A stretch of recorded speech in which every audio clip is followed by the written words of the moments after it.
Pois bem, prosseguindo no estudo da paracletologia, no nosso livro paramos na página 37.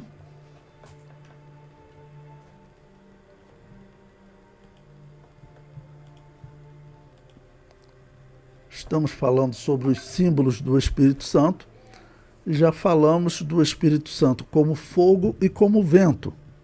E agora, falar como água. É o item 3. Bom, eu coloquei 2 versículos aí para nossa meditação.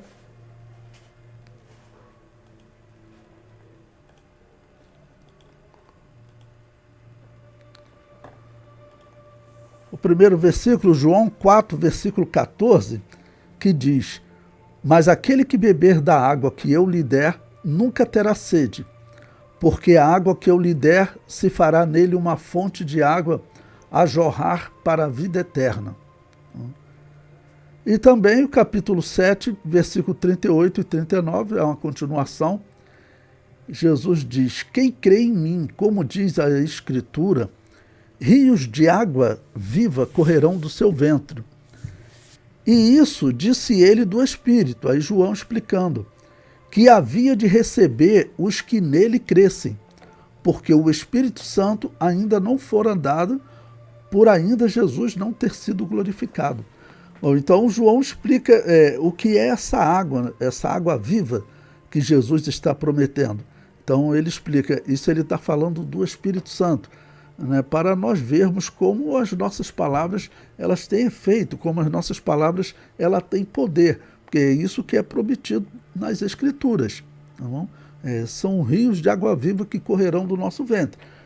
Cada palavra que nós estamos pregando, cada mensagem que nós estamos colocando nas redes sociais, né, o Espírito Santo tem um compromisso de nos ajudar nessa mensagem. Por isso, água viva. E a água, ela tem muitas simbologias na Bíblia, né? Ela tem muitas simbologias na Bíblia. Eu comento abaixo. Eu digo, o texto de João 7, versículos 38 e 39, nos declara que a água que o Senhor nos dá é uma água salutar e corrente. Deve fluir dentro de nós, significando que temos o suficiente para nós e para darmos aos outros. A água é indispensável à vida e, como símbolo do Espírito Santo, ela nos ensina que ele veio para, primeiro, limpar, segundo, saciar a sede, depois tornar frutífero o deserto estéril e sarar. São algumas simbologias da água, né? Algumas simbologias da água. O primeiro, limpar, eu comento, era comum nos tempos antigos os povos usarem a água como símbolo de limpeza, de purificação. Em Israel, Deus estabeleceu essa simbologia, pois havia no tabernáculo a pia para o sacerdote se limpar, se purificar, antes de entrar no lugar santo. Bom, então uma pausa aqui para explicar. Lá no tabernáculo, lembrando, tinha o pátio, e no pátio tinha 2 peças, o altar dos holocaustos e a pia. Então a pia ela já era um símbolo de purificação. Ela era um símbolo de purificação, onde o sacerdote deveria, vamos dizer, molhar até as pontas da sua orelha. Então tinha um ritual para falar de purificação. E é interessante porque essa pia, a Bíblia não dá as medidas dela. Nós não sabemos qual era o tamanho dessa pia. Ok? Então, a Bíblia não dá essa medida. E por quê? Como a água também, ela é um símbolo da palavra de Deus, ela é um símbolo da palavra de Deus também, ela é um símbolo de purificação, então ela é utilizada, né, como símbolo do Espírito Santo, mas também é utilizada para simbolizar a Bíblia. Quando Jesus Cristo diz, vós já estáis limpos com a palavra que eu vos tenho falado. É claro, está falando da palavra de Deus, que se organizou num livro que nós chamamos de Bíblia. Tá bom? Então, em primeiro lugar, era essa simbologia de limpar. Né? E é interessante também como a Bíblia ela ilustra dentro desse símbolo da água a eternidade. E como eu disse que a água ela simboliza tanto o Espírito Santo quanto a palavra de Deus, a água ela simboliza então a eternidade do Espírito Santo, a eternidade da palavra de Deus. Por quê? Observe, a Bíblia ela não fala da criação da água. É claro que a água foi criada, nós acreditamos que houve uma intervenção divina, a água foi criada, mas a Bíblia não fala. A Bíblia diz, no princípio criou Deus os céus e a terra era ou estava sem forma e vazia, e havia treva sobre a face do abismo, e o Espírito de Deus se movia sobre a face das águas. Pronto, a água já aparece, não diz que Deus criou a água, ok? Mas por que dessa omissão? Mesmo como eu disse, Deus claramente criou a água, né? Mas por que dessa omissão? Eu comparo a omissão que a Bíblia faz a omissão da genealogia de Melquisedeque, que o autor aos Hebreus diz, né? Que Melquisedeque, sem pai, sem mãe, sem princípio nem fim de dias, sem genealogia, tá ok? E diz que ele se tornou um sacerdote eterno, ou seja, ele simboliza o sacerdócio eterno de Jesus. Só que, na verdade, ele teve pai, ele teve mãe, ele teve princípio e fim de dias, né? Ele nasceu e morreu. Mas como a Bíblia não relata nem nascimento nem morte, o autor aos Hebreus, ele fala ele usa essa simbologia. Então, ele simboliza o sacerdócio eterno de Jesus Cristo. Tá bom? E no caso da Bíblia, simboliza, no caso, a eternidade também da palavra de Deus, mas aqui aplicando ao Espírito Santo, né? Tá bom? Então, a Bíblia ela não fala da criação da água. E até como um parêntese interessante para vocês, se vocês quiserem pesquisar depois, a origem da água, até hoje ela é uma incógnita para a ciência. A ciência, os cientistas mais renomados, mais sérios, eles dizem que não existe explicação para esse tipo de água nessa quantidade aqui na Terra. Porque muitas coisas eles explicam, né? Há uma estrela que explodiu tal, e realmente eles veem isso acontecer, faz sentido, mas para surgirem rochas, por exemplo, aqui na Terra, mas essa água, nessa quantidade, eles dizem que simplesmente não tem explicação. Tem que ter, o que nós acreditamos é que, claro, ocorreu uma intervenção divina.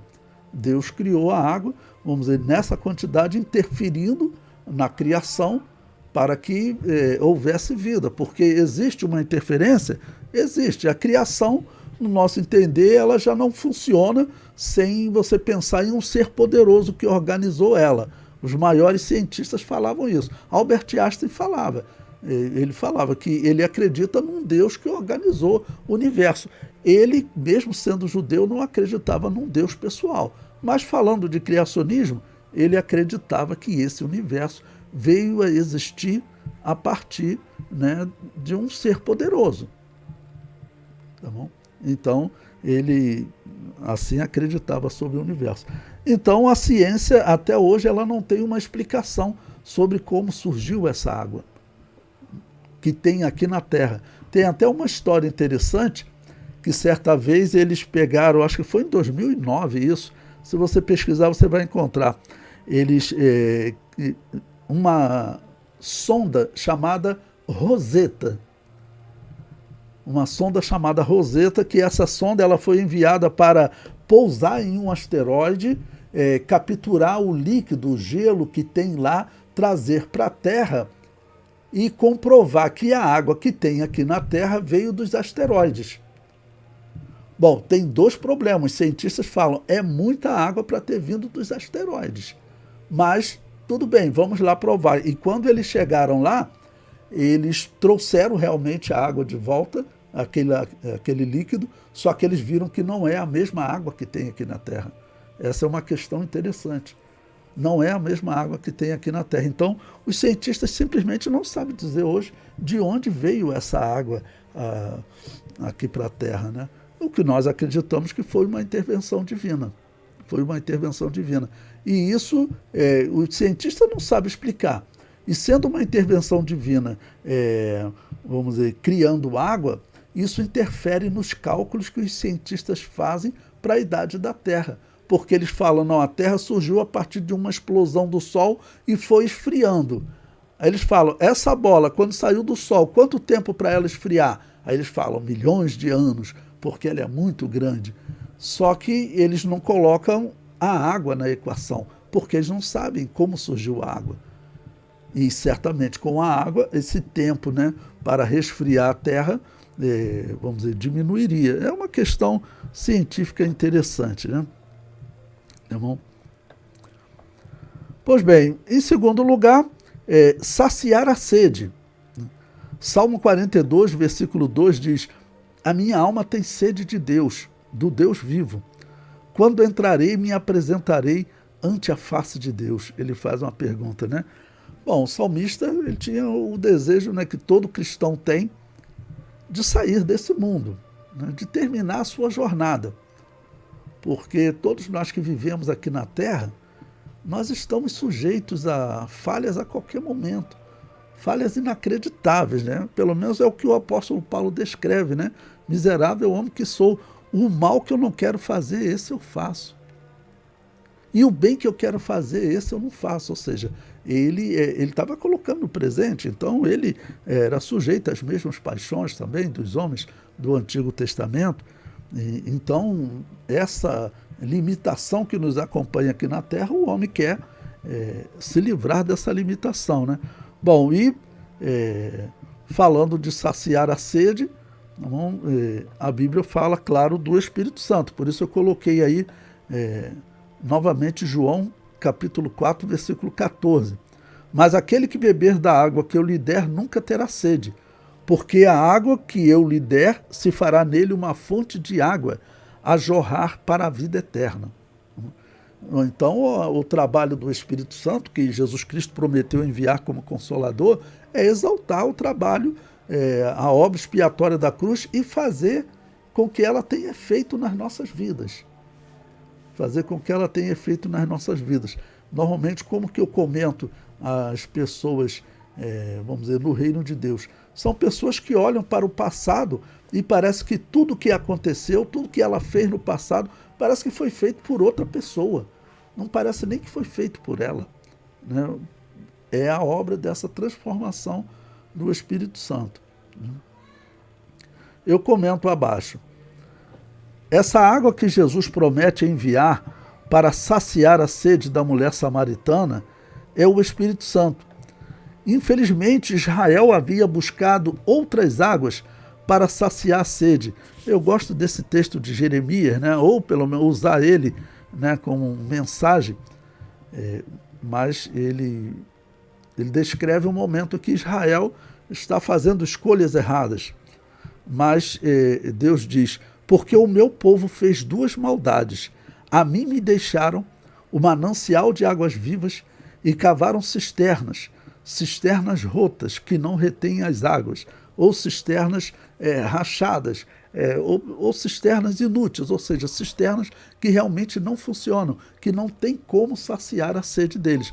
É claro que Deus estava falando da mudança que Israel tinha, deixando a religião de Deus, tá bom? E servindo a religião de Baal.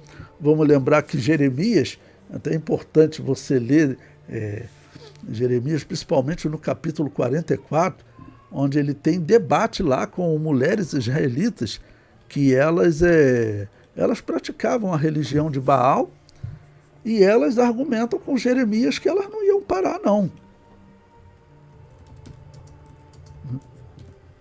Se vocês quiserem dar uma olhada, por exemplo, Jeremias 44, versículo 17, elas dizem o seguinte, olha, Jeremias 44, versículo 17, se você quiser anotar, quiser abrir a Bíblia, ele diz, antes, certamente cumpriremos toda a palavra que saiu da nossa boca, queimando incenso a Deus, a chamada Rainha dos Céus, e oferecendo-lhe libações como nós e nossos pais, nossos reis e nossos príncipes, temos feitos na cidade de Judá e nas ruas de Jerusalém. E tivemos então fartura de pão e andávamos alegres e não vimos mal algum. Não, é claro que isso não é verdade, né? Mas ela está dizendo, o que elas estão dizendo é que a reforma religiosa que Jeremias e Josias fizeram, ela foi ruim para o povo, é isso que elas estão dizendo. Né? Porque Josias acabou com o culto de Baal, expulsou os sacerdotes de Baal que estavam dentro do templo, acabou com aquele culto de Baal. Josias fez isso, e Jeremias estava junto dele. Tá bom? Só que o que aconteceu? Josias morreu, e os filhos de Josias não foram fiéis. E aí o que aconteceu? Os israelitas se tornaram cativos da Babilônia. E aí começaram a sofrer, né, miséria. E essas mulheres estão dizendo para Jeremias o seguinte: ó, Jeremias, antes, quando nós servíamos a Baal, nós não éramos escravos dos babilônios. Aí vocês tiraram Baal, vocês colocaram novamente o culto de Yahvé e agora nós somos escravos. Né? Ou seja, o que era um castigo por causa do erro deles, porque os filhos de Josias não foram fiéis, ela usava como argumento para voltar à religião ruim. Né? Então isso é um exemplo para ilustrar esse texto de Jeremias. Né? Deus dizer que Israel deixou o manancial de águas vivas e vai buscar, né, água, né, vai buscar a sua sobrevivência básica. Vocês sabem que água ela é essencial para a vida, mais essencial do que um alimento sólido. Diz que sem alimento sólido o homem pode durar acho que 40 dias sem comer, tá bom? Sem alimento sólido. Mas sem água, são poucos dias, o homem vai definhando e morre. Então a água é símbolo desse alimento básico e por isso gera sede, né, dessa necessidade. Né? Eu comento abaixo: essas outras águas deixaram Israel em um deserto, com grande sede. E Deus usa outras simbologias, né? Deus usa outras simbologias para Oséias. Deus usou a simbologia deles, da mulher de Oséias ter voltado à sua vida antiga de prostituição. Ou seja, Israel, Deus tirou Israel da vida de prostituição espiritual, e isso é retratado porque, vamos dizer, quando Deus tira Israel, vamos dizer, tanto do Egito quanto com Abraão, né, do Egito, vamos dizer, Israel estava, vamos dizer, como escravo dos egípcios, e diz a história, segundo a arqueologia, alguns israelitas teriam realmente servido a deuses e chamavam esses deuses, principalmente o Deus Sete, que é aquele filho das escrituras deles, tá bom? Então eles poderiam até ter se envolvido em idolatria. Mas Deus diz que tirou, porque os descendentes de Noé teria escapado a Abraão, porque, segundo até a história judaica, até o pai de Abraão vivia, inclusive, de vender ídolos. E Josué, no seu sermão, antes de entrar em Canaã, ele diz, nossos pais, quando habitaram do outro lado do rio, né, certamente a referência ao rio Eufrates, ele diz, eles serviram a outros deuses. Então Deus tirou eles dessa situação de prostituição e colocou eles como uma esposa honrada. E Israel, então, quando vai cultuar Baal, ele está voltando à mesma religião. Por quê? Porque a religião de Baal era aquela religião que tinha dominado os descendentes de Noé, os semitas, que dos 3 filhos de Noé, Sem, que ficou habitando na Mesopotâmia, era historicamente o mais fiel. Sem era o mais fiel. Mas Nimrod, um homem que era descendente de Cã, vem lá da região do Egito, invade aquela região ali, forma um império que é o Império de Babel, a religião da Babilônia. E ele inaugura essa religião pagã, tentando dominar a religião verdadeira, vamos dizer, a mensagem verdadeira que estava ali com os filhos de Noé. Estavam com os filhos de Noé, em especial com Sem. E dos que vão escapar ali, Abraão. E Deus chegou a um ponto que ele falou para Abraão, você tem que sair daqui. Por quê? Você tem que sair dos seus parentes, porque os seus parentes eles vão corrompendo os seus filhos. Era isso que estaria acontecendo com Israel. Por que nós dizemos isso? Porque Deus tira Abraão lá da Mesopotâmia, onde estava a religião de Nimrod, a religião da Babilônia. Esse era o problema, ele tinha que sair de lá. Bom, para onde que Deus leva Abraão? Para a terra de Canaã. Qual a religião que era praticada lá? A mesma religião da Babilônia. Então, por que que Deus protegeria Abraão aqui em Canaã, mas não protegeria lá na Mesopotâmia? Lá acabaria por serem contaminados. Por causa da influência dos parentes, certamente. Por isso, fala, deixa a tua parentela. Não? Porque se tinham pessoas na família que já serviam a outros deuses, isso vai influenciando as crianças. Daqui a pouco as crianças, das que vão crescendo, algumas vão começando a aceitar aquela religião pagã e pronto, daqui a pouco está misturado. Daqui a pouco está misturado. Essa é uma triste verdade. Então, por isso que Deus falou, olha, eu vou te tirar da tua parentela para a tua fé poder sobreviver, porque aquela fé verdadeira estava correndo o risco de morrer. Pois bem, o terceiro ponto que eu coloquei aí para vocês, agora já na página 39, tornar frutífero o deserto estéril.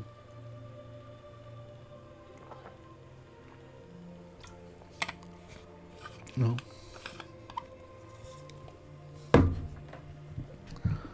O comentário diz assim: Israel se desviou dos caminhos do Senhor e tornou-se um deserto, mas quando se arrependerem, coloquei então Isaías 32:15, que diz: até que se derrame sobre nós o Espírito lá do alto, então o deserto se tornará em campo fértil, e o campo fértil será reputado por um bosque. Bom,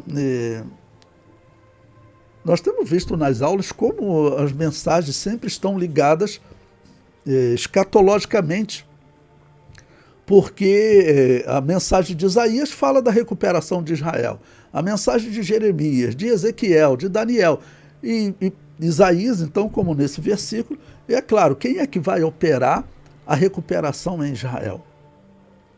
Quem vai recuperar? É o Espírito Santo. O Espírito Santo, ele é aquele que trabalha para que a humanidade receba as virtudes, a graça e a salvação que vem da obra expiatória de Jesus. E Israel também. O processo de conversão de Israel no fim da grande tribulação é o mesmo processo que ocorreu daqueles israelitas quando a igreja nasceu. O problema é que aqueles israelitas eles estavam dominados por sacerdotes e rabinos que interpretaram de maneira errada as Escrituras.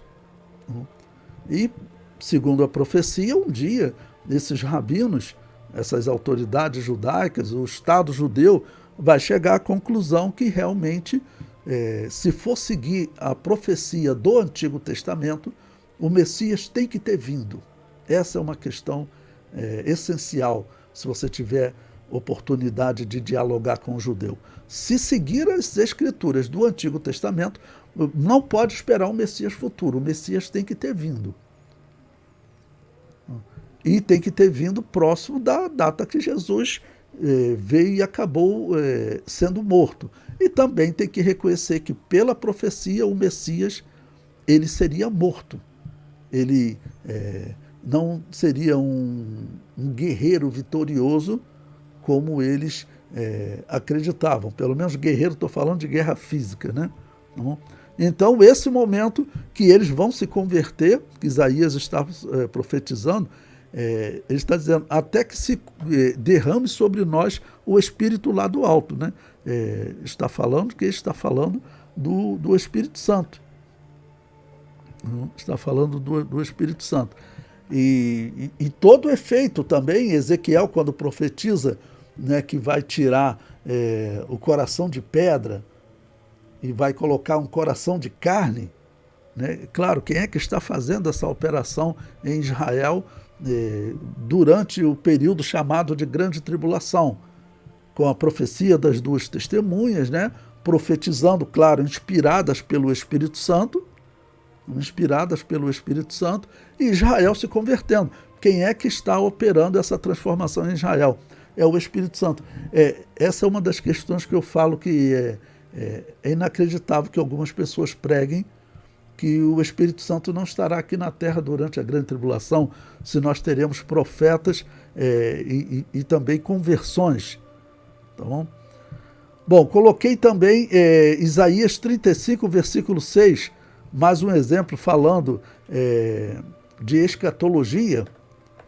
Ele diz: então os coxos saltarão como cervos, e a língua dos mudos cantará, porque águas arrebentarão no deserto e ribeiros no ermo. Esse capítulo 35 de Isaías, se você ler, qual é o tema desse capítulo? É o reino do Messias. Se você quiser abrir aí, por exemplo, vou abrir aqui, literalmente na Bíblia, aqui no computador, Isaías 35. Como é que está o tema, por exemplo, na Bíblia de Estudo Pentecostal? A grandeza e glória do reino do Messias. Ok? Isaías capítulo 35.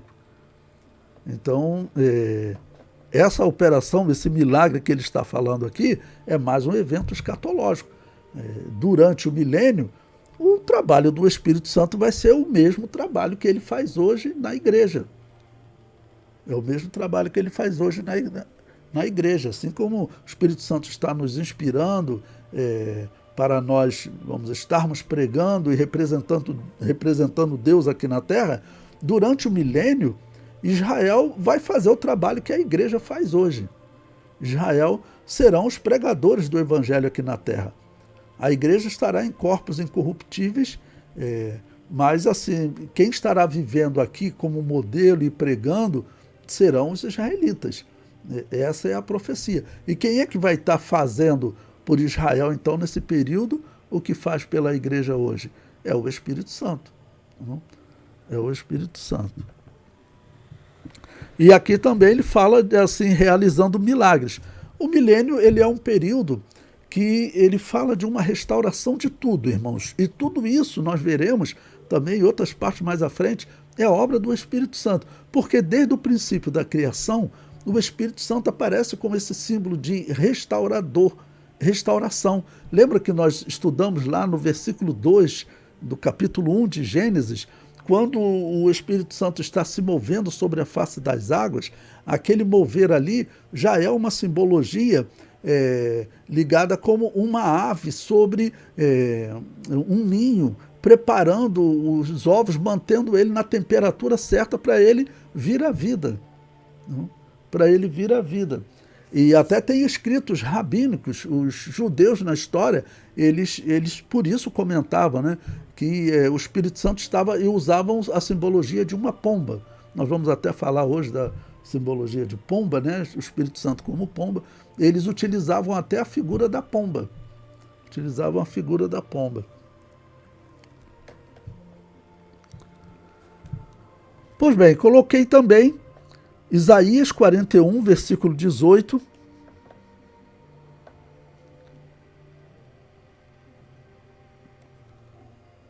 Estamos na página 39 agora, que diz o seguinte: abrirei rios em lugares altos e fontes no meio dos vales. Tornarei o deserto em tanques de água e a terra seca em mananciais. Tudo isso é obra do Espírito Santo durante o milênio.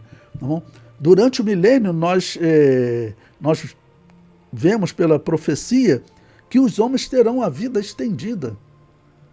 Os homens, hoje o homem chega na idade de 70 anos, né, já é enfado e canseira. Antigamente já era. O homem de hoje, então, vamos dizer, a saúde está, vamos dizer assim, mais debilitada, né? Mais debilitada. Os antigos tinham um físico melhor, até pela vida que eles tinham de trabalho extremo no campo. Isso acaba fazendo você desenvolver mais a sua saúde do que a nossa geração que vive em escritórios, né? Tá bom? Pois bem, então, durante o milênio, esse milagre ele vai pegar as fontes, vai pegar a natureza. Por quê? Porque a natureza ela sofreu quando o homem pecou. A natureza sofreu. Deus diz: maldita a terra por causa de ti. Então, e tudo isso é obra do Espírito Santo trabalho de restauração. E lembrando que o milênio também, por isso ele é chamado de tempo da restauração de tudo. Então, vou até pedir você para poder anotar um versículo. Vamos abrir em Efésios capítulo 1, versículo 10.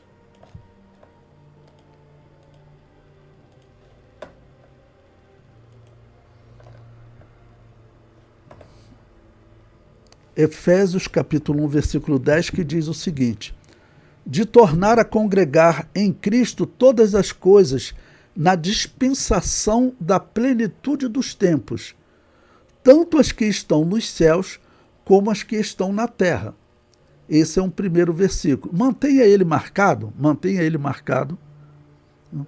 E abre também em Atos 3, 21. Que diz o seguinte: o qual convém que o céu contenha até os tempos da restauração de tudo, dos quais Deus falou pela boca de todos os seus santos profetas desde o princípio. O que esses dois versículos estão falando? Eles estão falando exatamente desse momento futuro, que Isaías também profetizou aqui. Vamos dizer, o apóstolo Pedro está citando, e o apóstolo Paulo, em Efésios 1:10, ele está também descrevendo e chamando esse de dispensação da plenitude dos tempos. Vocês sabem que a doutrina que a Assembleia de Deus prega, a doutrina escatológica que a Assembleia de Deus prega, ela é chamada de dispensacionalismo. E por quê? Porque nós acreditamos que nós estamos vivendo a dispensação do Espírito Santo, a dispensação da igreja, a dispensação da graça. São nomes utilizados para esse período, essa dispensação. Tá ok? E que vai haver uma dispensação futura, que é chamada de milênio, e essa dispensação, ela é chamada de dispensação milenial, ou então o apóstolo Paulo aqui chama de dispensação da plenitude dos tempos. E por que plenitude dos tempos? Aí depois eu posso procurar algum vídeo também para mandar para vocês, mas vocês devem procurar vídeo que eu comento sobre Levítico 23. Eu vou resumir aqui para vocês. Lá em Levítico 23, existem lá 7 tempos determinados. É a palavra hebraica Moadim. E o primeiro tempo determinado é a Páscoa, se cumpriu na morte de Jesus. O segundo tempo determinado é o Pães Asmos, era o dia seguinte. O terceiro tempo determinado, primícias, Jesus ressuscitou. E o quarto tempo determinado era o Pentecostes, a igreja nasceu. E restam 3 tempos determinados para se cumprir. 4 já se cumpriram. 3 restam para se cumprir. Quais são? Trombeta, que é o 5º tempo determinado, que ela só tem a função de anunciar. Faltam 10 dias para o 6º tempo determinado, que é o dia do perdão. E o 7º tempo determinado, que é o milênio. Por que eu fiz lembrar isso? Digo que é o tabernáculo. O 7º tempo determinado, lá em Levítico 23, é tabernáculo. E todos os rabinos, todos concordam que esse tempo determinado do tabernáculo, em que Israel habita com Deus, é o reino do Messias, ou seja, é o milênio. É assim também que os evangélicos interpretam, é assim que os rabinos na história interpretam. Então ele faz uma referência ao milênio. Essa dispensação, aqui o apóstolo Paulo chamando de dispensação da plenitude dos tempos. E o apóstolo Pedro, retorne aí para Atos 3, 21, ele fala que até que chegue aos tempos, ele vai chamar esse momento agora de tempo da restauração de tudo. Então, o milênio ele vai passar por um período de restauração na Terra. A Terra vai gerar melhor alimento, a vida vai ser ampliada, o homem vai viver mais, e por conta disso também as doenças vão diminuir. Nós sabemos também que o pecado vai diminuir, uma das razões também, porque o diabo e seus demônios estarão presos. Os homens estarão vivendo aqui nas suas limitações, mas, vamos dizer,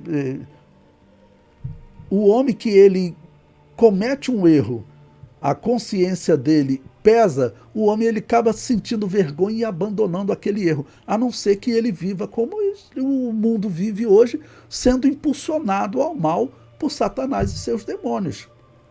A maldade que existe hoje no mundo não é a maldade natural do homem. O homem pecou, então ele nasce já no erro. Em pecado me concebeu minha mãe. Mas a maldade que está no mundo, as coisas que alguns grupos fazem, principalmente grupos terroristas, desde os grupos terroristas, aquelas pessoas que cortam a garganta de cristão, até indivíduos como esse Donald Trump e esse Putin, né, que está dando para ver que eles estão planejando um mal no mundo. Eles estão planejando um mal no mundo. Até essa semana, dentro do assunto, mas falando, eu estava lembrando um versículo de Daniel, exatamente quando eu via aquela reunião do Donald Trump e do Putin. Se vocês quiserem anotar, abra aí a sua Bíblia em Daniel capítulo 11, quando eu vi esses dois homens reunidos, e a gente aqui na aula sempre falando dessas questões escatológicas, eu falei assim, cara, eu me lembrei daquele versículo de Daniel.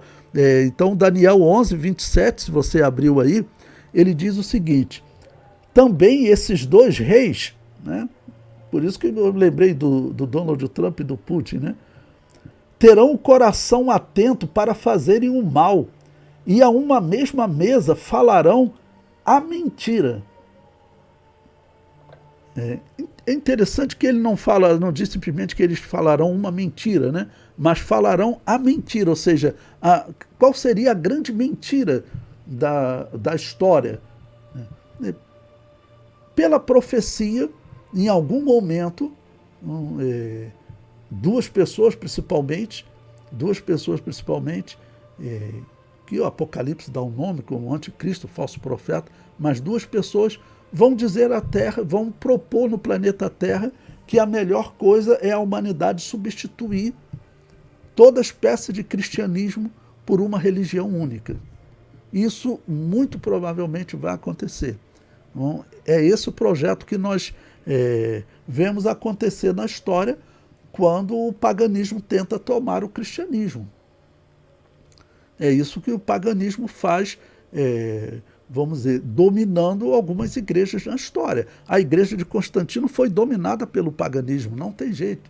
Quando eles colocaram o purgatório lá, a oração pelos mortos, pode esquecer, ela foi dominada pelo paganismo.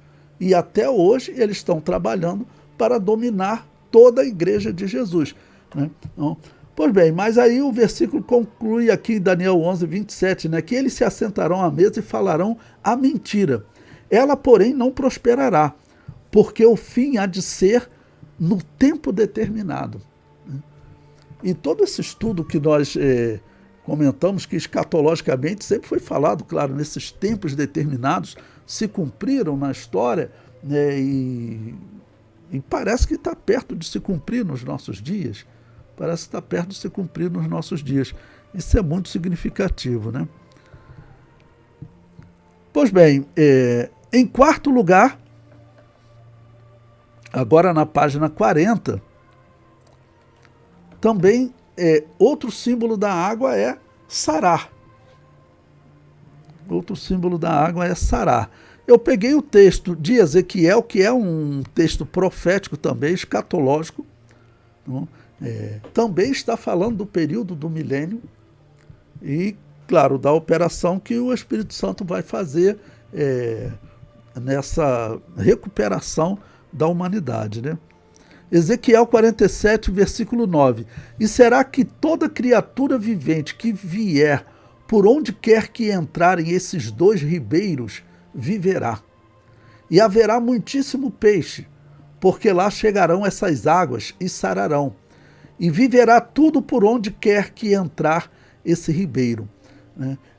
Vamos dizer, alguns até colocam que estaria acontecendo esse milagre em Israel já, porque essa água alcança também o Mar Morto. O Mar Morto, ele está, segundo diz algumas reportagens na internet, ele está, vamos dizer, se recuperando, está surgindo vida no entorno do Mar Morto. surgindo, vamos dizer, como alguns grandes bolsões de água, e no local onde a região era tão salgada, por que o sal está, vamos dizer, sumindo assim, e a água está, vamos dizer, se recuperando e podendo surgir vida? Então pode ser até que esteja acontecendo agora, mas com certeza absoluta nós não estamos ainda no milênio. Pode estar acontecendo alguma coisa agora, mas o que é profetizado aqui, no Ezequiel, é profetizado um período em que Israel, eles estão servindo o Messias. Tá bom? Eles estão servindo o Messias. Está falando do milênio, está falando de um período, vamos dizer, pós-grande tribulação. Está falando de um período pós-grande tribulação. Okay? Se nós pegarmos aqui como título, por exemplo, estamos lendo o capítulo 47 de Ezequiel. Esse capítulo 47, o título dele é A Torrente das Águas Purificadoras. Né? Se você continuar voltando, você vai encontrar Israel até fazendo sacrifício ainda, no capítulo 44. Mas, durante o milênio já não vai existir mais sacrifício, porque Israel vai viver como a igreja hoje. Então Ezequiel está profetizando um momento durante a grande tribulação que Daniel também profetiza que Israel voltará a fazer sacrifício e depois o anticristo vai interromper esse sacrifício. Ok?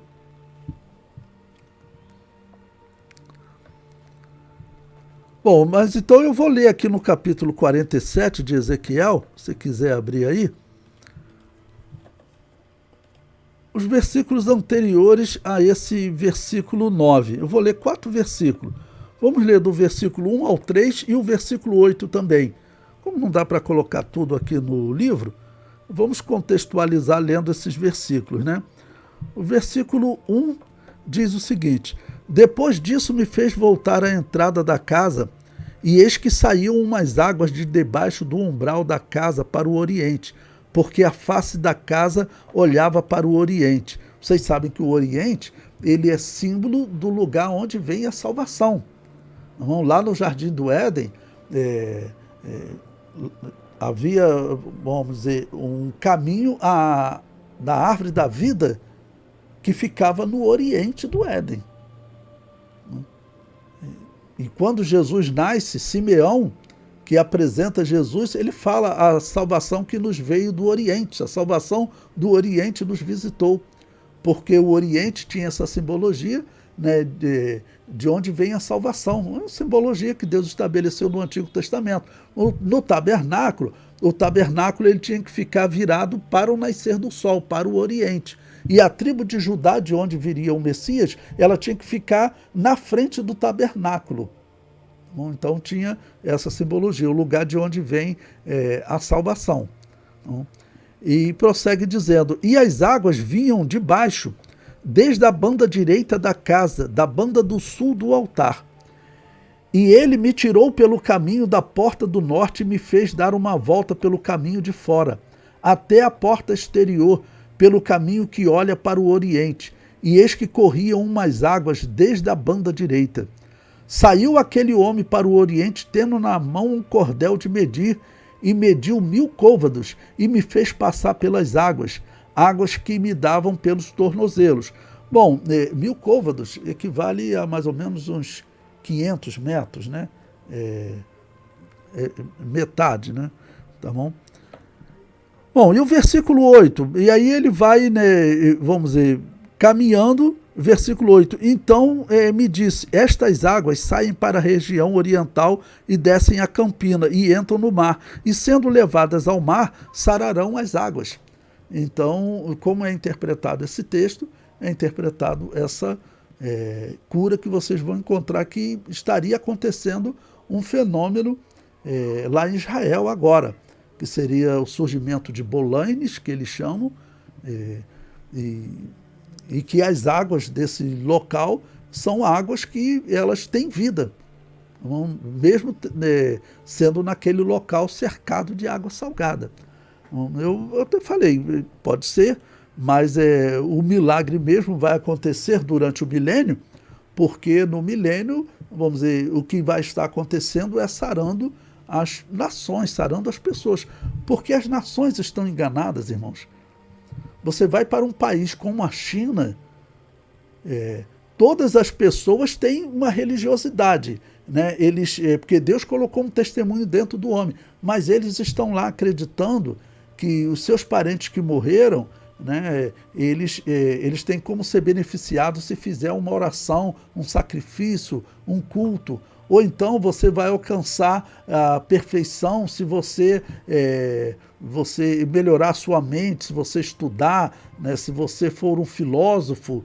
Ou seja, tudo caminhos errados. E pense na quantidade de pessoas que estão morrendo diariamente no mundo, pessoas que estão morrendo diariamente no mundo e, infelizmente, sem salvação. Vou botar aqui, quantas pessoas morrem por dia no mundo? Quantas pessoas morrem por dia no mundo? Olha, estima-se vou botar 150 a 180 mil pessoas por dia. Aqui a inteligência artificial respondeu. Ela é boa em resposta. Se for conferir, você vai ver que só se for interpretação de teologia que ela erra, né? Mas essas questões técnicas, a resposta dela é boa. Olha, 150 mil pessoas morrendo todos os dias. Das pessoas que vivem na Terra, você sabe que alguns falam que a maioria é cristã, seriam uns 30%. Né? Então, seriam uns 70% desses aí que não seriam cristãos, que estariam perdidos. Só que nós sabemos que esses 30% de cristãos, esse número não é real. Esse número ele não é real. Esse número ele conta católico, ele conta protestante, ele conta calvinista, ele conta adventista do sétimo dia, conta testemunha de Jeová e mais um monte de seitas que tem por aí. Não dá para nós calcular, mas vamos colocar aí que os verdadeiros cristãos, e infelizmente alguns colocam até numa estimativa, numa boa estimativa, vamos colocar de 5%. 5% seria, vamos dizer, a quantidade de cristãos desse percentual aí. Você vai tratar aí mais ou menos com 7.500 salvos, se você for falar dos cristãos. Mas você vai falar um número imenso, 95% dessas pessoas, vamos dizer, morrendo sem salvação, morrendo enganadas. O que vai acontecer durante o milênio? A promessa também diz que Deus ele vai tirar como um véu, o véu, vamos dizer, que cobre os olhos das nações. Um véu que cobre os olhos das nações. Se você quiser anotar, Isaías capítulo 25, versículo 7. Falando também da profecia, ele diz: e destruirá neste monte a máscara do rosto com que todos os povos andavam cobertos, e o véu com que todas as nações se escondem. Ou seja, elas não conseguem ver. Se elas estão atrás de um véu, a simbologia é essa, elas não conseguem ver. Então, principalmente Satanás e seus demônios sendo presos, os homens vão começar a ver, vamos dizer, as coisas horríveis que eles estão fazendo. E aí eu citei esse texto de Daniel também, que o que está acontecendo hoje no mundo, até no mundo político, e como eu repito, né, falei na aula de ontem, tudo indica que o Donald Trump vai invadir a Venezuela. Eu até concordo que a Venezuela, vamos dizer, ela está sendo governada com certeza por uma ditadura. Ali, se nem o Lula reconheceu a vitória, perdão, Jesus, se nem o Lula, falar sério, se nem o Lula reconheceu a vitória do Maduro, é porque realmente teve fraude lá. Tá bom? Teve fraude lá. Então, agora, você invadir, na verdade, a razão ao que tudo indica é o petróleo venezuelano. ele teria feito um acordo com o Putin. Isso tudo é muito feio, né?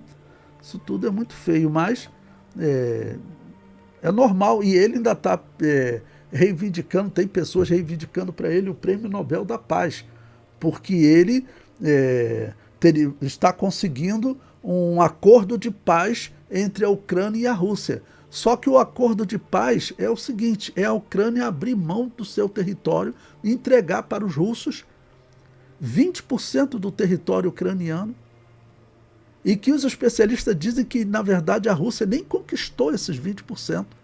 Ou seja, a proposta do Trump é a Ucrânia entregar para a Rússia tudo que ela já conquistou e mais um pouco que vai somar 20%. E ele está falando, eu mereço até um prêmio Nobel para acabar, ou digo, estão falando dele, né, que ele merece um prêmio Nobel por conseguir esse acordo de paz, né?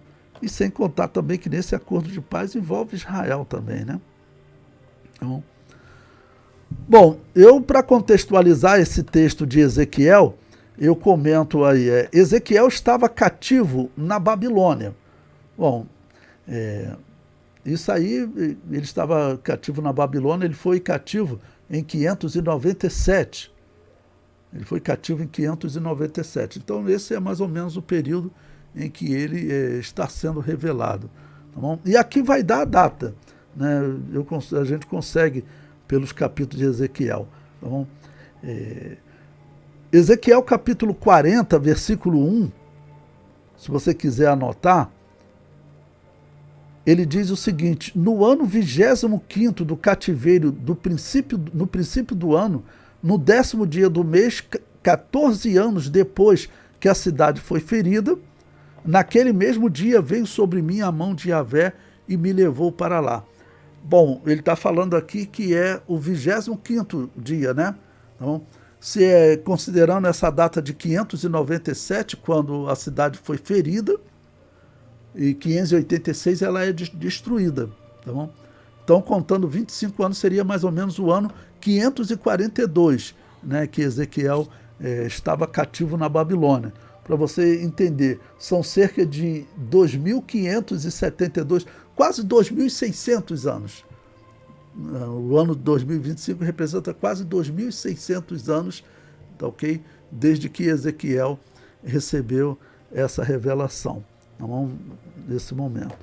Eu comento, Israel estava doente por causa do pecado, mas havia uma saída. As águas purificadoras, que é o Espírito Santo, pode sarar Israel dessa doença que é o pecado. E essa questão, como é muito escatológica, porque é muito significativo, que eu falo sempre, o nosso tempo, se o israelita ouvir a pregação do apóstolo Paulo aplicada aos dias atuais, a perspectiva é boa. Eles não gostam na história porque o apóstolo Paulo pregou que Israel tinha sido cortado da comunhão com Deus. Então, isso lá nos dias do apóstolo Paulo foi péssimo, está lá em Romanos 11. Foi péssimo, eles não gostaram de ouvir aquilo. Foi ruim ouvir aquilo. Tá bom? Só que o mesmo apóstolo Paulo diz que em algum momento do futuro, tá bom? Pela profecia, eles voltariam a ser reenxertados em Deus. E isso já são quase 2.000 anos. Então é significativo. É significativo que nós estamos vivendo um tempo que, segundo até alguns rabinos acreditam, nós estamos vivendo um tempo que Israel está se recuperando, como o apóstolo Paulo profetizou. E já tem coisas hoje que Israel é o país número 1 do mundo. Então, nós estamos vendo um cumprimento da profecia, pelo menos da segunda parte que o apóstolo Paulo escreveu. O judeu não gosta de ouvir a primeira parte, Romanos 11, quando Paulo diz que ele foi cortado, mas depois o apóstolo Paulo diz que eles serão reenxertados e que esse período será um período de grande glória. A ponto do apóstolo Paulo dizer, se o tempo que eles estiveram desviados, porque eles se desviaram, eles abençoaram os gentios, porque a salvação chegou até nós. Então o apóstolo Paulo diz, porque se eles, nesse período, eles foram bênçãos para os gentios, Imagine quando eles estiverem reenxertados, estiverem servindo a Deus, tá ok? Essa é a mensagem que o apóstolo Paulo traz.